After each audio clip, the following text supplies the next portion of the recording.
Assalamualaikum warahmatullahi wabarakatuh.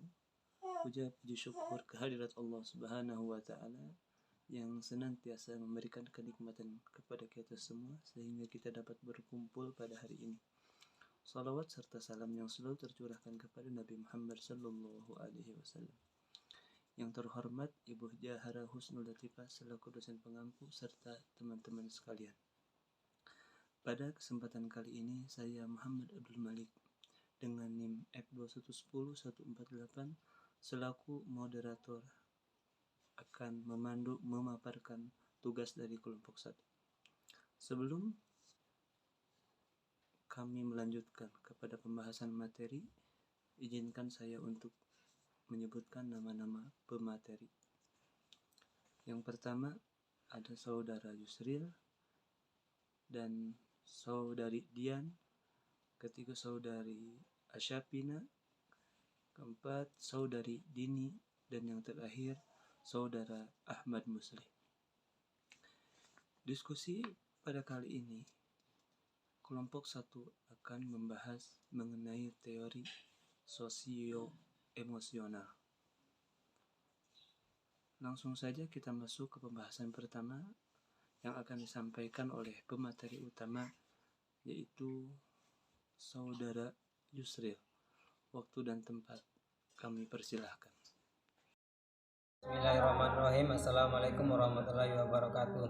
Saya di sini akan menjelaskan namanya definisi pendekatan iklim sosio-emosional.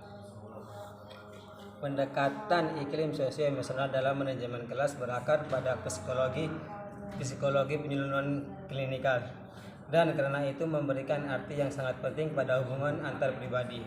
Pendekatan ini dibangun atas dasar asumsi bahwa manajemen kelas yang efektif dan pengajaran yang efektif sangat bergantung pada hubungan yang positif antara guru dan peserta didik.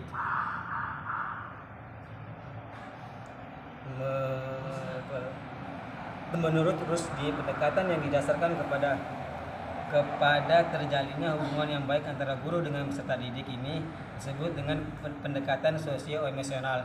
Sebuah kelas dapat dikelola secara efisien selama guru mampu membina hubungan yang baik dengan peserta didik siswanya.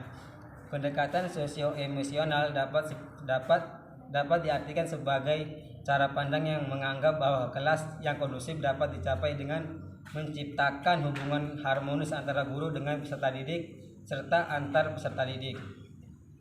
Kata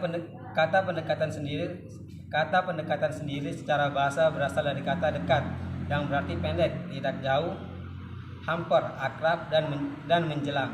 Sementara pendekatan secara bahasa dapat diartikan sebagai proses atau cara pendekatan mendekati. Memang secara bahasa pendekatan merupakan secara proses atau cara perbuatan mendekati. Jadi pada dasarnya dapat dikatakan bahwa pendekatan merupakan cara pandang seseorang terhadap sesuatu subjek. Sosio merupakan proses belajar untuk menyesuaikan diri terhadap norma-norma kelompok, moral, dan tradisi, meleburkan diri menjadi satu kesatuan dan saling berkomunikasi dan kerjasama. Sedangkan emosi merupakan hasil informasi antara faktor subjek, faktor lingkungan, dan faktor biologi. Sosio-emosional adalah perubahan yang terjadi pada diri setiap individu dalam warna efektif yang menyertai setiap keadaan atau perilaku individu. Dalam pendekatan sosio-emosional dalam manajemen kelas merupakan suatu kegiatan yang dilakukan untuk menciptakan iklim sosio-emosional yang positif di dalam kelas. Sosio-emosional yang positif berarti ada hubungan yang positif antara guru dengan peserta didik dan peserta didik dengan peserta didik dalam pendekatan interaksi secara positif dengan peserta didiknya. Pendekatan sosio-emosional ini mendasarkan pada asumsi sebagai berikut. Iklim sosio dan emosional yang baik adalah dalam arti terdapat hubungan interpersonal yang harmonis antara guru dengan guru dengan siswa, serta siswa dengan siswa, merupakan kondisi memungkinkan berlangsungnya proses belajar mengajar yang efektif. Asumsi ini mengharuskan seorang wali atau guru kelas berusaha menyusun program kelas dan pelaksanaan yang didasari oleh hubungan manusiawi yang diwarnai sikap saling menghargai dan saling menghormati antar personal di kelas. Setiap personal diberi kesempatan untuk ikut serta dalam kegiatan kelas sesuai dengan kemampuan masing-masing, sehingga timbul suasana sosial dan emosional yang menyenangkan pada setiap personal dalam melaksanakan tugas dan tanggung jawab masing-masing. Dari uraian-uraian di atas tersebut dapat disimpulkan bahwa pendekatan sosio-emosional merupakan bentuk hubungan antara guru dan siswanya, di mana hal ini adanya terkaitan antara keduanya dalam menciptakan suatu kondisi belajar yang baik, efektif serta efisien.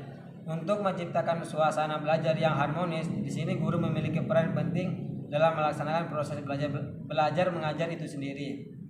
Seorang guru harus berusaha mendorong siswa agar mampu dan bersedia mewujudkan hubungan manusiawi yang penuh saling pengertian, menghormati dan saling menghargai. Samping itu berarti juga guru harus mampu dan bersedia mendengarkan pendapat, sasaran, gagasan dan lain-lain dari siswa sehingga terjadi suasana pembelajaran yang dinamis.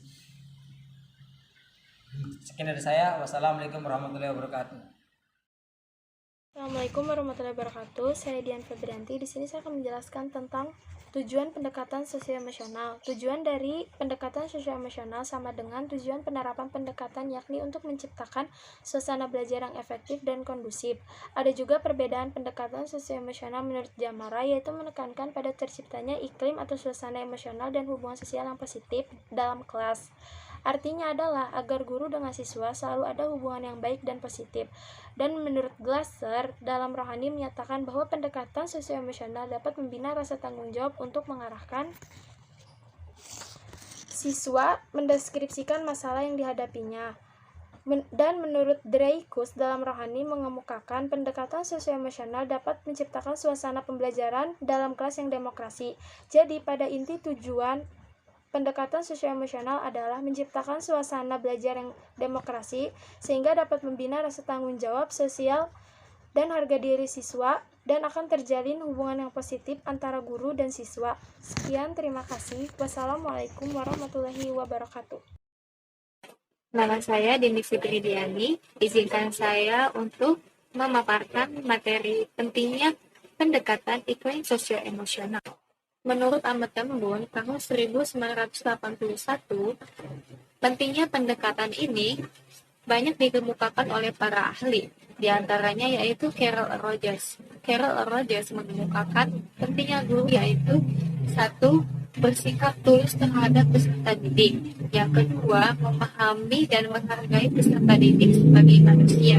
Yang ketiga, memahami peserta didik dan sudut pandang peserta didik tersebut. Banyak tips yang dapat dipelajari untuk membantu guru sebagai manajer kelas dalam menciptakan efektivitas pengajaran.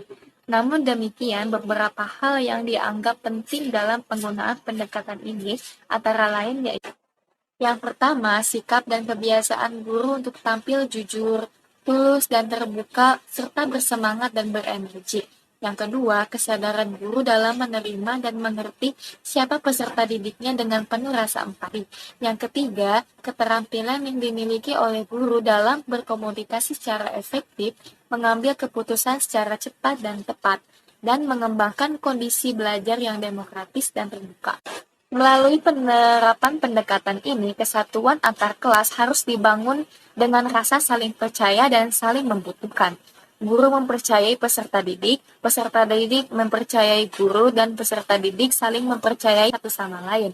Agar terjalin kepercayaan tersebut, seorang guru sebagai kunci dalam pelaksanaan pendekatan ini harus bisa menata hatinya dan menjaga ucapan dan tindakan.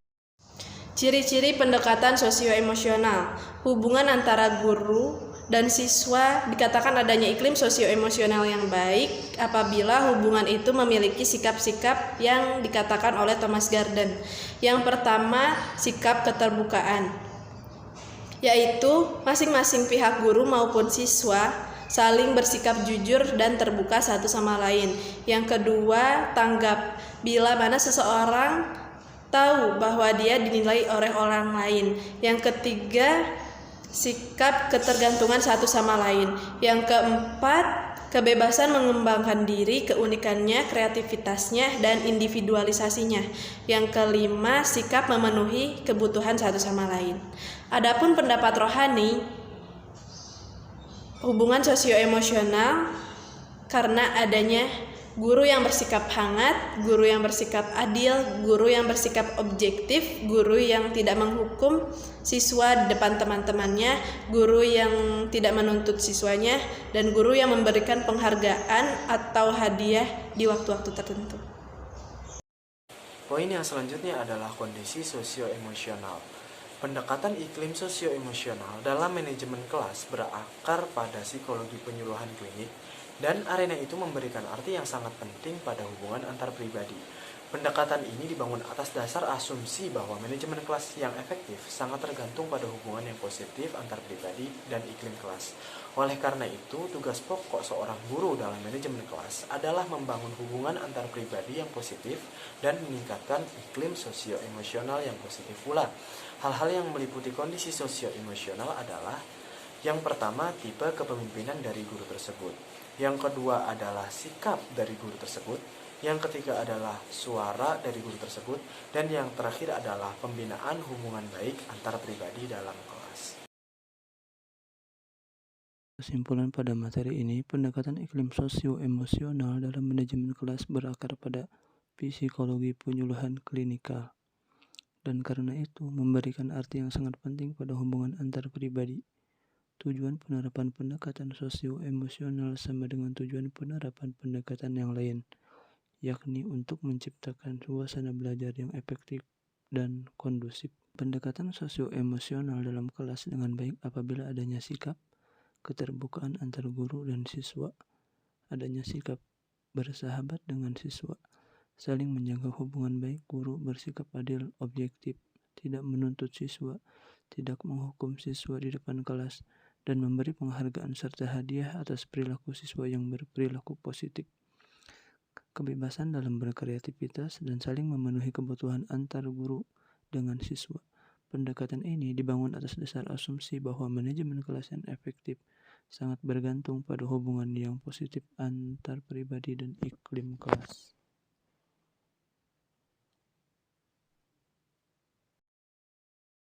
Demikian pemaparan tugas dari kelompok 1 mengenai materi teori pendekatan sosio-emosional.